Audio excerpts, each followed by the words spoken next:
ஸ்ரீ மீனாட்சி மைந்தன் YouTube channel நண்பர்களுக்கும் நேயர்களுக்கும் இனிய வணக்கம். இந்த நாள் இனிய அமையட்டும்.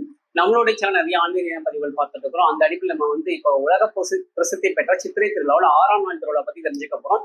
இந்த 6ஆம் நாள் திருவிழாவில் சுவாமி நம்மளும் ரிஷப வாகனத்துல காட்சி கொடுப்பாங்க. இதற்கு இன்னொரு பேரும் உண்டு, சைவ சமயம் ஸ்தாபித லீலை அப்படின்னு வந்து இதுக்கு ஒரு பேர் உண்டு. அது என்ன லீலை, அந்த கதையை பத்தி தெரிஞ்சுக்கலாம். வாங்க வீடியோக்குள்ள போகலாம்.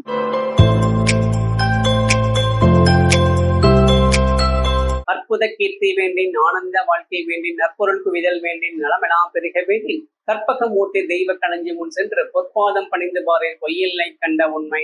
திருச்சிற்றம்பலம் தில்லையம்பலம் திருஞான சம்பந்த மூர்த்தி சுவாமி வந்து பாத்தீங்கன்னா சின்ன குழந்தையா இருக்கு. அவங்க அப்பா வந்து தோணியப்ப கோவிலுக்கு கூட்டு, சிவன் கோவில் கூட்டு போறாரு. அங்க குளத்தரையில உட்கார வச்சு சுவாமியை வந்து உட்கார வச்சு அவர் வந்து குளிச்சுட்டு வர்றாரு. திருஞான சம்பந்த சுவாமிகள் வந்து பசியில வந்து அழுகிறாரு. அவருக்கு வந்து அம்பாள் வந்து ஞானப்பால் ஊட்டிட்டு அவர் வந்து அதுக்கப்புறம் நிறைய பதிகங்கள்லாம் பாடுறாரு. இப்படி இருக்கும்போது மதுரையம்பதியில வந்து பாத்தீங்கன்னா வந்துட்டு சைவ சமயம் வந்து மறைஞ்சு போய் சமண சமயம் வந்து மேலோங்க ஆரம்பிக்குது. இதை பார்த்துட்டு இருந்த அமைச்சரும் மகாராணியும் பயப்படுறாங்க. ஏன்னா பாண்டிய மன்னரே வந்துட்டு சமண சமயத்தை தான் வந்து ரொம்ப ஆதரிக்கிறாரு. அப்ப சைவ சமயம் வந்து ரொம்ப கலந்து போயிட்டே இருக்குது, இது நல்லது கிடையாதுன்னு சொல்லிட்டு அமைச்சர் குலச்சிரியாரும் மகாராணி மங்கையர்க்கரசியாரும் திருஞான சம்பந்தர் வந்து வர சொல்றாங்க. அப்படி திருஞான சம்பந்தர் மதுரைமதிக்கு வரும்போது இங்க இருக்கக்கூடிய சமணர்கள் வந்து திருஞான சம்பந்தர் வாதத்துக்கு கூப்பிடுறாங்க. அனல்வாதம் புனல்வாதம் சொல்லிட்டு நீங்க ஒரு பதிகம் பாடுங்க, நாங்க ஒரு பதிகம் பாடுறோம், எந்த பதிகத்துக்கு உயிரோட்டம் அதிகமா இருக்குன்னு சொல்லிட்டு இந்த மாதிரி நிறைய வாதங்களுக்கு கூப்பிடுறாங்க.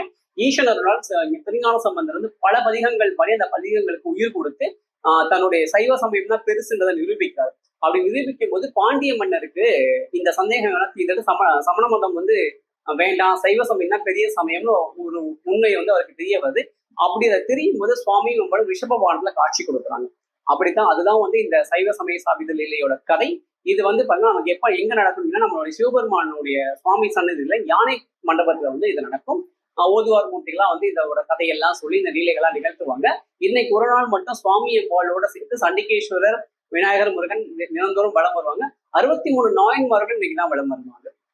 இந்த 6ஆம் நாள் திருவிழா தான் வலம் வருவாங்க. இன்னைக்கு வந்து சுவாமியும் அம்பாளும் சுவாமி வந்து தங்க ரிஷப வாகனத்திலையும் மீனாட்சி அம்மா வந்து வெள்ளி ரிஷப வாகனத்திலையும் காட்சி கொடுப்பாங்க. ரிஷப வாகனம் அப்படின்னா வந்து காளை மாடு தான் அதோட தமிழ் பெயர். அந்த காளை மாடு என்ன பண்ணுன்னா, அந்த காளை மாடு எல்லா சூழ்நிலையும் வாழ பழக்கிடும். மழையிலையும் வாழும், வெயிலையும் வாழும், பனிகாலத்திலையும் வாழும், எல்லா வேலைகளும் அது செய்யும். ஏரோட்டம் மொழியும், ஏத்த இறக்கும், எல்லா வேலையும் செஞ்சு தன்னோட வாழ்க்கை வந்து அது சிறப்பா வந்து மனிதருக்கு பல வகையில பயன்படும். அதே மாதிரிதான் மனிதர்களும் எல்லா வகையிலும் யாரோ ஒருவருக்கு நம்ம பயனுள்ளதாக இந்த வாழ்க்கையை வாழ்ந்தா இறைவனை வந்து சரணடையலாம் அப்படின்றதுதான் இந்த ரிஷப வாகனத்துடைய மிகப்பெரிய தாத்பரியம். பொதுவாகவே ரிஷப வாகனத்தை சுவாமியை தரிசனம் பண்றது அப்படின்னு கைலாயத்துல வந்து சுவாமியை பார்த்ததுக்கு சமம். அப்படிதான் வந்து சுவாமி வந்து நிறைய நேரங்கள் நமக்கு ரிஷப வாகனத்துல காட்சி கொடுத்திருப்பாரு. இந்த ரிஷப வாகனத்துல நம்ம சுவாமி தரிசனம் பண்ணா கைலாய பேரு கிடைக்கும். இந்த ரிஷப வாகனத்துல தரிசனம் பண்ணி நம்ம வாழ்க்கையில எல்லா வளங்களையும் பெற்றுக்கலாம். மீனாட்சி யூடியூப் சேனல் சப்ஸ்கிரைப் பண்ணிக்கோங்க, லைக் பண்ணுங்க, கமெண்ட் பண்ணுங்க, ஷேர் பண்ணுங்க, மறக்காம பக்கத்துல பெல் ஐகானை கிளிக் பண்ணிக்கோங்க. நன்றி, வணக்கம்.